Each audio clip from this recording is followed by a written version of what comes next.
अस्सलाम वालेकुम प्यारे दोस्तों, एक बार फिर से खुशामदीद है अपने चैनल HR फॉर यू में नई और लेटेस्ट वीडियो के साथ। तो आज फिर हम आप लोगों के लिए लेकर के आए हैं class 10th Urdu chapter number 2 का भाभी जान का VVI ऑब्जेक्टिव संपूर्ण, यानी सारा का सारा जो है पूरा ऑब्जेक्टिव मैंने निकाल लिया है। तो यदि आप चैनल पर नए तो चैनल को सब्सक्राइब जरूर कर लेंगे, बेल आइकन हिट कर लेंगे और 10 के सब्सक्राइबर के लिए हमारा सहयोग करेंगे, हमारा साथ देंगे। चूंकि हम लेकर के आते हैं आप लोगों के लिए बिहार बोर्ड मैट्रिक के लिए VVI ऑब्जेक्टिव लैंग्वेज पेपर का हिंदी, उर्दू, मैथिली, उर्दू कवायद, हिंदी व्याकरण, मैथिली व्याकरण के लिए। तो इसके लिए मैं आपको कहता हूं कि आप हमारे चैनल से जुड़े और अच्छा से अच्छा नंबर लाने में अपनी आपकी को जो है ना साथ दें अपना, और आपका बिहार बोर्ड में टोटल नंबर में लैंग्वेज पेपर ही जोड़ता है। ठीक है, तो आप वीडियो को ज्यादा से ज्यादा शेयर भी कर देंगे सारे दोस्तों तक, ताकि सबको पढ़ने का मौका मिल जाएगा।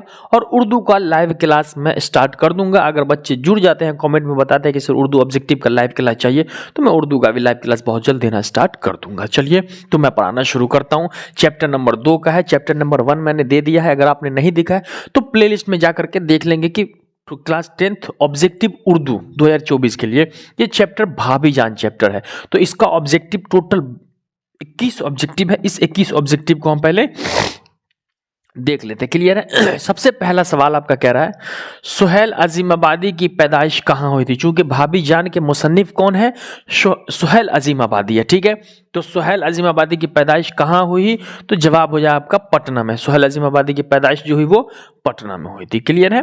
क्वेश्चन नंबर 2 कह रहा है आपका सुहेल अजीमाबादी के एक नॉवेल का नाम बताइए। यानी सुहेल अजीमाबादी ने जो नॉवेल लिखा था ना, तो उनमें उनके एक नॉवेल का नाम बताइए। है तो कई नॉवेल, लेकिन उनकी एक नॉवेल का नाम बताना है।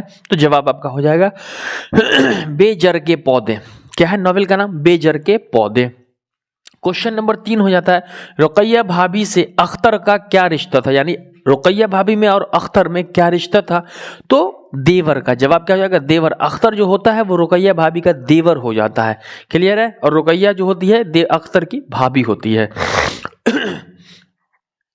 अगला क्वेश्चन नंबर 4 कह रहा है सुहेल अजीम आबादी का मजमुआ कौन है?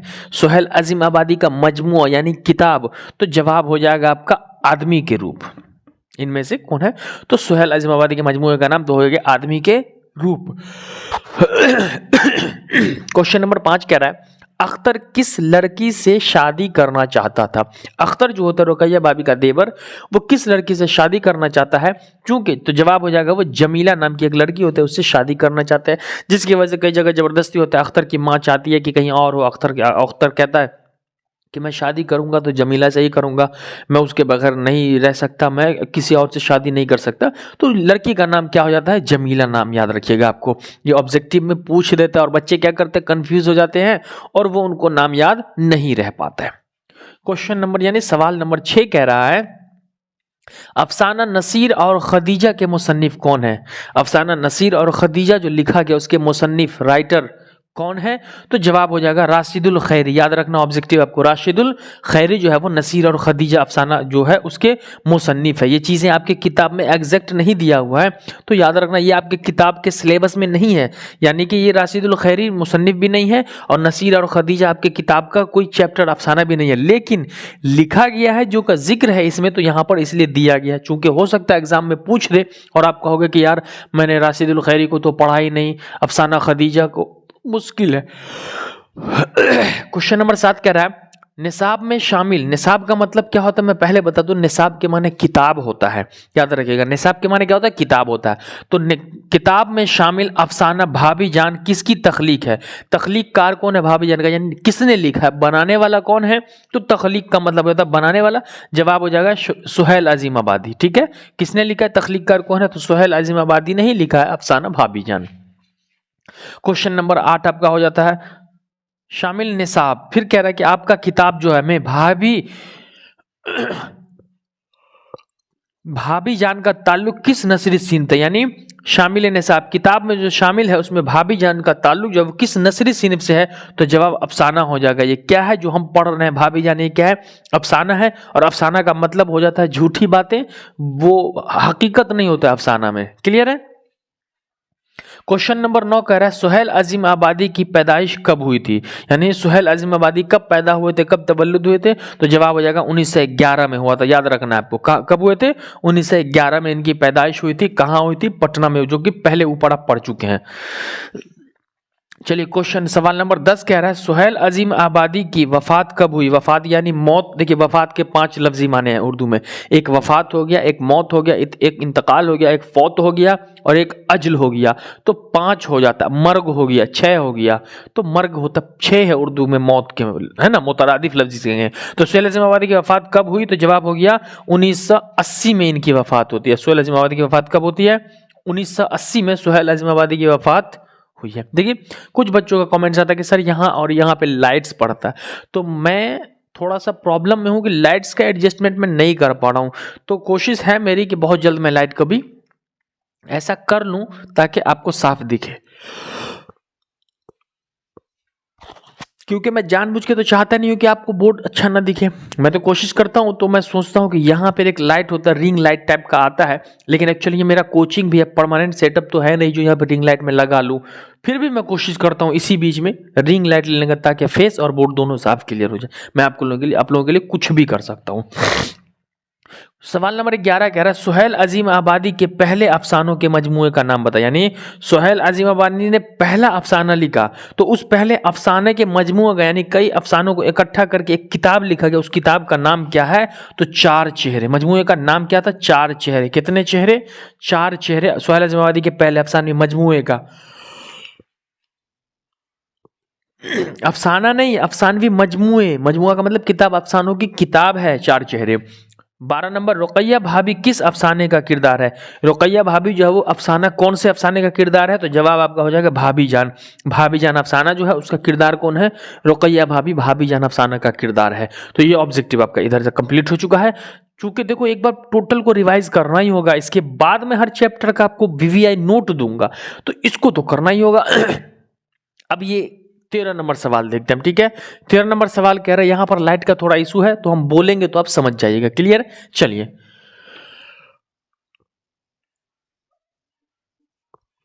13 नंबर कह रहा है सुहेल अजीम आबादी के बचपन का नाम क्या था। देखिए हर आदमी का कुछ बचपन में अलग नाम होता है, जब बड़े होते हैं तो कुछ और नाम होता है, ठीक है। तो यही पूछ रहा है कि सुहेल अजीम आबादी के बचपन का नाम क्या था, तो जवाब हो जाएगा मुजीबुर रहमान। क्या नाम था, सुहेल अजीम आबादी के बचपन का नाम क्या था, मुजीबुर रहमान जो होता है वो सुहेल अजीम आबादी के बचपन का नाम हो जाता है। क्लियर है कॉन्सेप्ट। नंबर 14 देख लेते हैं।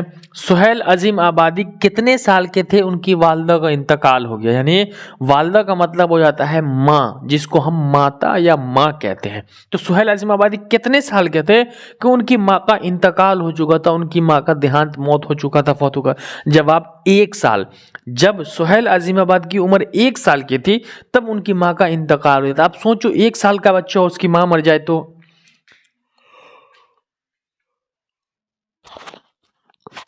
अगला क्वेश्चन आपका 15 तरक्की पसंद तहरीक का आगाज कब हुआ था।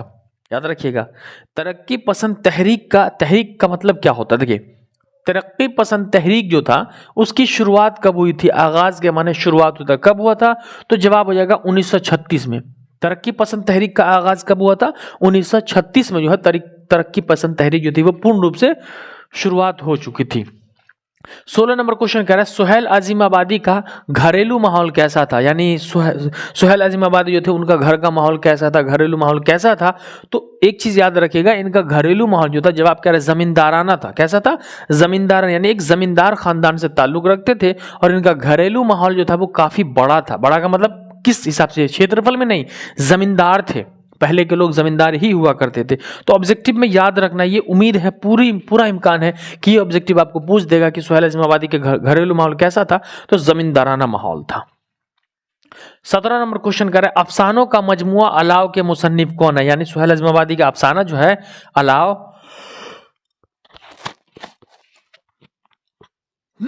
तो लिखा किसने है, इसके मुसन्निफ कौन है, तो जवाब हो जाएगा सुहेल अजीम आबादी। देखिए अफसानों का मजमुआ अलाव के मुसन्निफ कौन है, तो सुहेल अजीम आबादी। और फिर इसी सवाल को उठा के क्या पूछेगा कि मंदरजा जेल में थे सुहेल आज़म आबादी के अफसानों का मजमुआ क्या है, तो ये अलाउ लिख देंगे। दोनों में से या तो सवाल ये होगा या जवाब ये होगा, ये सवाल ये जवाब दोनों में से। चूंकि बोर्ड का मतलब है आपको इजी बना करके नहीं देना, आपके लिए कुछ दुश्वारियां मुश्किल पैदा करना, तो उस हिसाब से होता है। क्वेश्चन नंबर 18, सवाल नंबर 18 कह रहा है अफसाना नसीर और खदीजा की असाअत कब हुई। असाअत का फिर मतलब हो जाता है कि छपना, मार्केट में आ जाना, प्रिंट होना, ठीक है। तो अफसाना नसीर और खदीजा की असाअत कब हुई, तो 1903 में। कब हुई? अफसाना नसीर और खदीजा जो है वो 1903 में अफसाना नसीर और खदीजा की असाअत हो गई, यानी छप करके वो मार्केट में आ चुका था। क्वेश्चन नंबर 19 क्या कह रहा है सुहेल अजीम, अजीम नुक्ता एक होगा, सुहेल अजीम आबादी की इब्तिदाई तालीम कहाँ हुई। इब्तिदाई का मतलब शुरुआत होता है, तो सुहेल अजीम आबादी की शुरुआती तालीम कहाँ हुई थी, याद रखना है। तो जवाब हो जाएगा नानेहाल में। कहाँ हुई थी?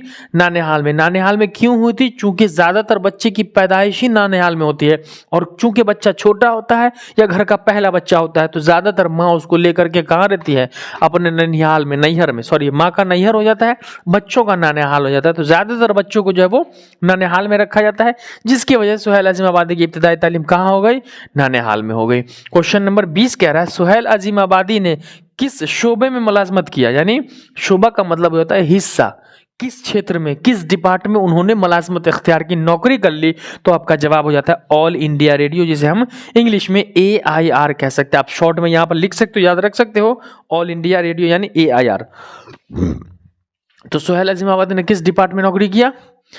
तो ऑल इंडिया रेडियो AIR में। क्वेश्चन नंबर 21 क्या कह रहा है कि सुहेल अजीम आबादी ने कौन सा रोजनामा अखबार निकाला था। सुहेल अजीम आबादी ने एक रोजनामा अखबार निकाला था, यानी डेली निकलने वाला एक अखबार था। उस अखबार का नाम क्या था?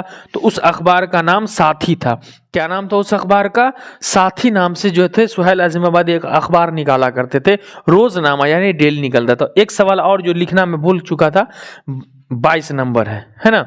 सवाल ये है आपका कि रुकैया भाभी के, ये बहुत इंपॉर्टेंट सवाल है, शौहर का नाम क्या था। ये बहुत सारे बच्चे को नहीं पता है, रुकैया भाभी के शौहर का नाम क्या था। तो इसका जवाब आप लोग कमेंट सेक्शन में हमें बताएंगे। इसका जवाब मैं आपको नहीं दे रहा हूं, चूंकि बहुत सारे बच्चे को नहीं पता है।